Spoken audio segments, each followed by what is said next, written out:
وہ جو کہتے تھے نا کہ بھی آپ جب بازار سے کوئی چیز خرید کر لائیں تو اس کو ایسے کور کر کے لائیں، تھیلے میں لائیں، کپڑے کے تھیلے میں ڈال کر لائیں، تاکہ کوئی اگر سامنے سے کوئی بندہ آپ کے پاس سے گزرے تو اس کو پتہ نہ چلے کہ آپ کیا خرید کر لائیں۔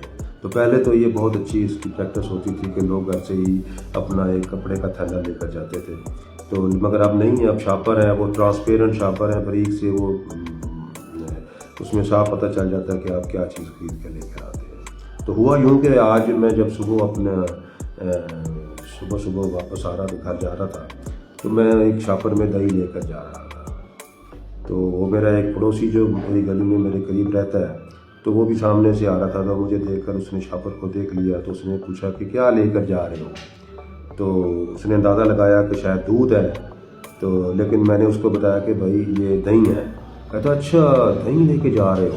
تو میں نے کہا ہاں جی دہی لے کے جا رہا ہوں۔ تو اس نے حیرانگی والی تو کوئی نہیں، چلو دہی لے کے جا رہا ہوں۔ کہتا کہاں سے لے کر آ رہے ہو دہی، کس دکان سے لیا؟ تو میں نے کہا جی وہ جو پیچھے جو چوتھی پانچویں دکان ہے، تو میں وہاں سے لے کے آ رہا ہوں۔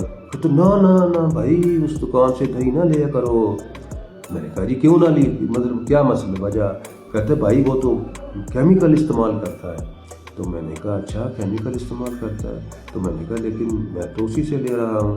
کہتا اس کی تو بھائی دکان بھی 2-3 دفعہ سیل ہو چکی ہے، تو اب اس کا دہی دوبارہ نا آپ اس سے خریدا کریں۔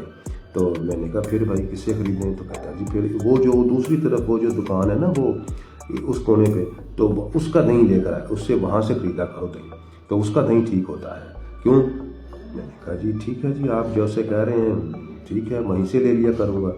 تو خیر بات کرنے کا مقصد یہ تھا کہ وہ جو بندہ سامنے سے آ رہا ہے اس نے آپ کو شاپر میں چیز کو دیکھا، دیکھ کر اس نے اندازہ ٹیبل لگایا، کچھ اس نے اپنی بات سنائی۔ تو میں یہ سوچنے لگا تھا کہ جس سے میں دہی لے کر آیا ہوں، تو وہ بندہ جو ہے 3 دفعہ اگر اس کی دکان سیل ہو چکی ہے، تو وہ اب تو وہ اللہ کا بندہ جو ہے وہ اپنی اس ملاوٹ کرنے سے، وہ کیمیکل استعمال کرنے سے باز آ گیا ہوگا۔